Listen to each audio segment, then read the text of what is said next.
So do you believe कि marriage में किस हद तक कॉम्प्रोमाइज़ होना चाहिए?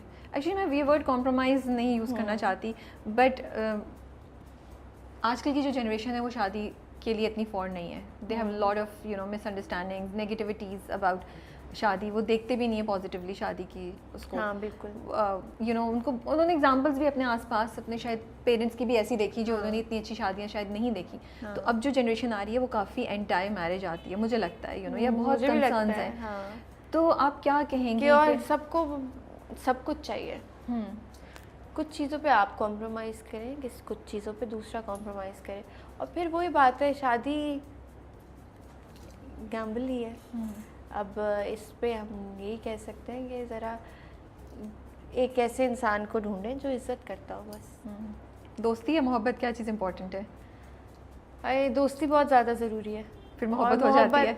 मोहब्बत हो जाती है. अच्छा इंसान है, आपको मोहब्बत हो जाएगी. वो आपके बस में नहीं है. वो ऐसी चीज़ है ऑटोमेटिकली हो जाती है. मुझे लगता है ऐसा आप सही कह रही है, जहाँ इज्जत मिल रही हो इवेंचुअली लॉन्ग टर्म में मोहब्बत हो जाती है. हाँ. और फिर आपको ये देखना होता है ना कि आपकी जनरेशन किससे चलनी है. जिस इंसान से आप ये देखेंगे.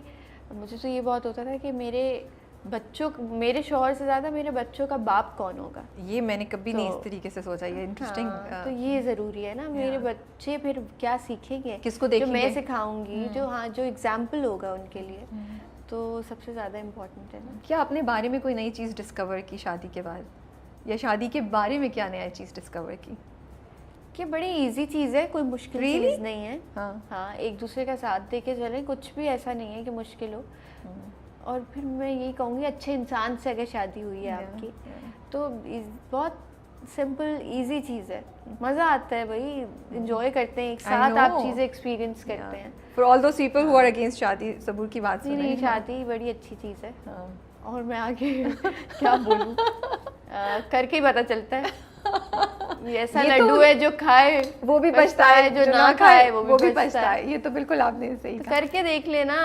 किस बात का डर है. Tell me, what is the most romantic thing Ali has done for you till now that you can share with us? भाई मेरा मकसद ये है कि एक तो I love listening to these, मुझे ऐसी कहानियाँ सुनने का मुझे बहुत मज़ा आता है. और दूसरा मुझे लगता है कि इट्स इम्पॉर्टेंट कि हम लोग नेगेटिविटी और टॉक्सिक बातें इतनी ज़्यादा आती हैं कि अच्छी पॉजिटिव पुरुमीद चीज़ें लोगों को सुनाएं. बिल्कुल. ताकि लोगों को मोहब्बत में, रिश्तों में खलूस पे एतबार दोबारा आना शुरू हो. हाँ, दुनिया में कुछ अगर बुरे एक्सपीरियंसेस हुए, बुरे लोग हुए, तो अच्छे भी बहुत हो रहे हैं. दुनिया चल रही है. लेकिन याद नहीं रहते ना सबूर, अगर आप देखें याद नहीं रहते, कम याद रहते. मुझे लगता है बुरा वक्त भी याद नहीं रहता. नहीं, मुझे लगता है जो अच्छी कहानियाँ होती हैं हम लोग उसके बारे में ज़्यादा बात नहीं करते. हम नहीं करते. और आई थिंक लोगों को ना ज़रा मिजरी में जाना और उन चीज़ों का भी एक वो होता है. बट लोग वैसे भी लाइक अभी आप ओपनली शेयर कर रही हैं, everybody is not that okay to share details. अच्छा, खैर कमिंग टू कहानी, बताएं अली ने what is the most romantic thing? Ali ने आपको अच्छा, मेरा ये मुझे हमेशा से होता था कि कोई ऐसा मेरी लाइफ ये मोमेंट मुझे चाहिए कि मुझे ज़रा नीज पे जाके रिंग दें और सब. तो मुझे नहीं पता था, जब शादी के डांसेस थे, प्रैक्टिसेस तो हो रही थी, लेकिन बीच में अली ने वो प्लान किया हुआ था कि वो बीच में ही आके उन्होंने मुझे रिंग दी थी और सब. तो वो मेरे लिए बहुत एक तरह सरप्राइजिंग सी चीज़ थी और मैंने बहुत इन्जॉय की. उसके अलावा अली काफ़ी रोमांटिक है. और कुछ ना कुछ होता ही रहता है. एक दफ़ा मैं लाहौर गई हुई थी, मुझे नहीं पता था, और अली अपने काम से कहीं और गए हुए थे, तो मुझे एक सरप्राइज़ मिला था, वो वहाँ आ गए थे. नाइस. ऐसी बहुत सारी चीज़ें होती रहती हैं. अली मुझे रात में जब भूख लग रही हो कुछ ना कुछ बना, मैं कहूँ ना मुझे भूख लग रही है, तो मुझे एक अच्छा कुछ बना के भी दे देते हैं. हाँ, wow, that is the sweetest thing. हम दोनों करते रहते हैं ऐसी चीज़ें, लेकिन ज़्यादा अली वैसे. अब आप बताएं, आप जवाब में क्या करती हैं? Are you as romantic as he is and as expressive? मैं, या आप थोड़ा संभल के? हाँ बेचारे अली. हाँ, तो अली को होता है कि आप इतनी एक्सप्रेसिव नहीं है और सब, लेकिन मैं भी हूँ. मुझे लगता है मैं अपने ना एक्शन से ज़्यादा एक्सप्रेस करती हूँ, वर्ड से ज़्यादा. हाँ, वर्ड से इतना ज़्यादा नहीं कर पाती, पता नहीं क्यों. कि मैं कर नहीं पाती। Sing a song for him now. अरे प्लीज नहीं। और क्या, इतना से तो कर वो सकती तो है ना। आप कभी मेरे सामने गुनगुनाई भी नहीं है। तो अब क्योंकि आज मैं आज इतनी देखिए, this is the biggest surprise he can get. मैं अच्छा सरप्राइज दे दूंगी कुछ और। अच्छा चलिए, एक अच्छा सा खूबसूरत सा मैसेज।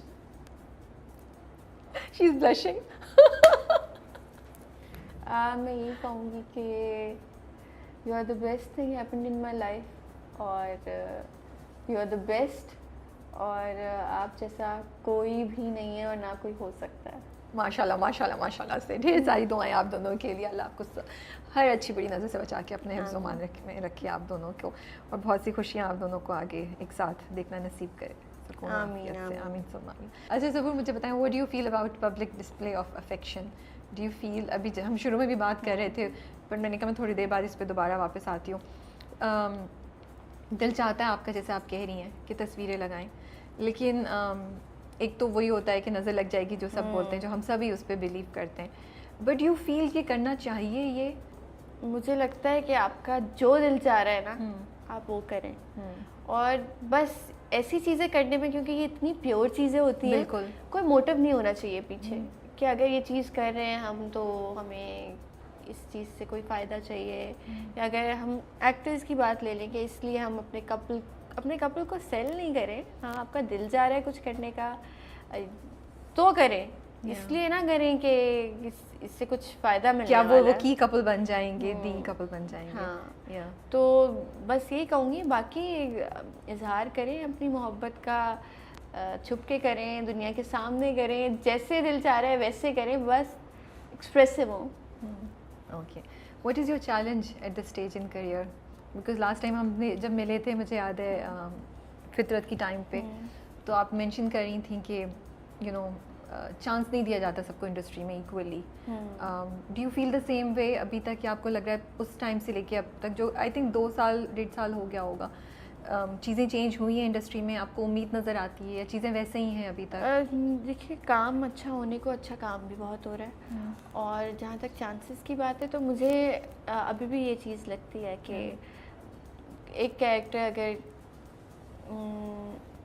एक हीरोइन नहीं है और एक दूसरी अच्छी एक्ट्रेस है, वो बेहतर कर सकती है। लेकिन जो अभी ट्रेंड पे चल रहे हो या ज़्यादा सोशल मीडिया फॉलोअर्स हैं, हाँ, ये सोशल मीडिया फॉलोअर्स कह लें, या अभी इक्वली नहीं मिलता चांस। मुझे लगता है अभी बहुत अच्छे अभी भी नहीं एक्टर्स मिलता हैं। नहीं, वो तो आई थिंक चलता रहेगा इससे। और आपकी लक, ये काम ऐसा है, आपकी लक पे भी बहुत डिपेंड करता है। बाकी ये कि मेरी अभी तक की ये है कि मुझे एक चीज़ अच्छी लगी, जो मुश्किल की वजह से, कि मैंने पहले नेगेटिव कैरेक्टर्स बहुत कर लिए थे। तो मुझे सब ये कहते थे कि नेगेटिव बहुत अच्छा करती हो, नेगेटिव बहुत। तो अब मुझे ये लगा है कि अब ऑडियंस ने ये बोलना शुरू किया है कि नहीं, पॉजिटिव भी कर सकती हूँ। तो मेरे लिए ये एक अच्छी चीज़ थी, और ये मेरे लिए चैलेंज भी था कि मुझे ये चीज़ हटानी है कि मैं बस नेगेटिव ही अच्छा कर सकती हूँ। तो दोनों कर सकती हूँ, सो ठीक नहीं, बहुत अच्छा कर रही थी आप। तो बाकी ये कि एक जो अभी मसला ये है कि स्क्रिप्ट्स अच्छी ढूंढना ना, ये मेरा टास्क है कि मुझे अच्छी स्क्रिप्ट्स मिले। अच्छी स्क्रिप्ट ढूंढना और अच्छी मिल जाना बड़ा मुश्किल काम है, अच्छी लिखी जाना, क्योंकि आप ऐसी चीज़ें भी हैं कि आप कहो कि आपको ये स्क्रिप्ट करनी है, या आपके पास है या किसी डायरेक्टर के पास है, लेकिन वो चैनल एक्सेप्ट नहीं करता। ओके, क्योंकि वो वही करते हैं जिन पे रेटिंग आ रही है उनकी। तो मल्टीपल चैलेंजेस हैं that you guys are facing. हाँ, सो बाकी ये मैं आप लोगों से ये कहूँगी कि मैं काफ़ी लोग ऐसे हैं जो सिर्फ प्राइम टाइम के जो है ड्रामों को रिव्यू करते हैं। ये इंटरव्यू शुरू होने से पहले भी मेरी क्लास ली थी सबूर ने। तो ये I think this is not fair.